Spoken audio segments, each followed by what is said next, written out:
and what the public really want is change. But in a week where the Conservative Party and indeed the Labour Party both refused to accept proposals for public sector pay rises, whilst at the same time accepting the economic damage of Brexit, is it not the case that Westminster does not offer the people real change nor real hope for the future? Prime Minister. Well, Mr. Speaker, just the honourable gentleman just exposes the complete economic illiteracy of the SNP position. His first question talks about the challenges posed on ordinary families by higher interest rates caused by higher inflation. What does his next question do? Support a policy that would increase government borrowing and make the situation worse. It's absolutely shameless. The only complete economic illiteracy is on the part of the Prime Minister himself.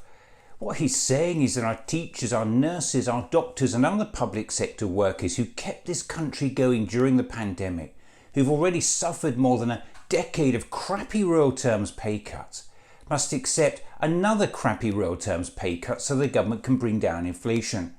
It's completely untrue and it's been debunked over and over again by economists. But that didn't stop the Prime Minister repeating the claim a second time at Prime Minister's questions. The honourable gentleman has sat there and said that we should not stand up to unaffordable union pay demands. That would make the situation worse. Sunak has said the same thing completely unchallenged in television interviews.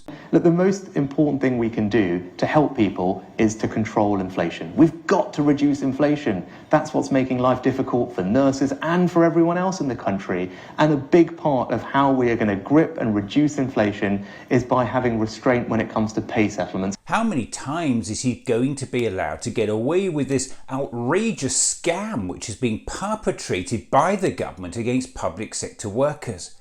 And how many times do I have to point this out? If a private sector company increases its wages, yes, that goes directly into the cost of making that product or service, and that might end up increasing the price. But that's not the case with public sector workers such as education and healthcare, which are free at the point of use. That means consumers don't pay for them directly, so they don't affect the inflation statistics.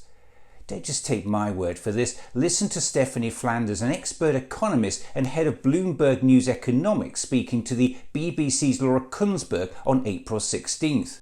They're concerned that inflation, which we know is putting so much pressure on people, will be bumped further up if they hand over lots more money to the public sector.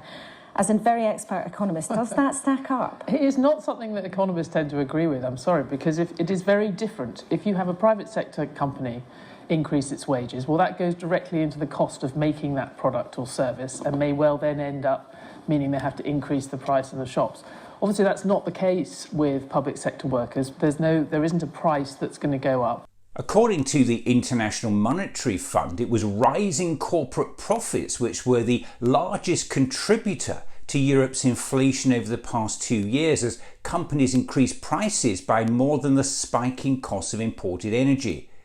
So just when the Prime Minister should be targeting corporate greed, his shameless government wants the public to believe giving nurses and teachers a slightly higher than usual crappy real terms pay cut would drive and embed high inflation. Using the Prime Minister's own words, that argument is complete economic illiteracy. And even worse, his government is willing to lie to the public to get away with it. And it's not the first time we've seen a scam like this. What I'm not going to do is ask ordinary families up and down the country to pay an extra £1,000 a year to meet the pay demands of the union bosses. That wouldn't be right and it wouldn't be fair. Just more shameless bollocks. There are about 28 million households in the UK and the Prime Minister is telling us a real terms pay rise for public sector workers will cost every one of them an extra £1,000. As the Prime Minister would say, it's complete economic illiteracy. It's also completely untrue, and again the Prime Minister knows it. It assumes all 28 million UK households would make exactly the same contribution in tax, but some households don't pay income tax, and the amount of tax paid varies from household to household, with the best off paying more. And any pay rise for public sector workers will itself be taxable, and that tax is included within the 28 billion, which goes straight back to the government. And all this comes just months after the Prime Minister promised the country this. So one of my first jobs is to try and restore trust in government. And that starts with being honest with people. Please remember the government's refusal to pay our teachers, our doctors, our nurses what we all know they're worth is just another crappy political choice taken by this government.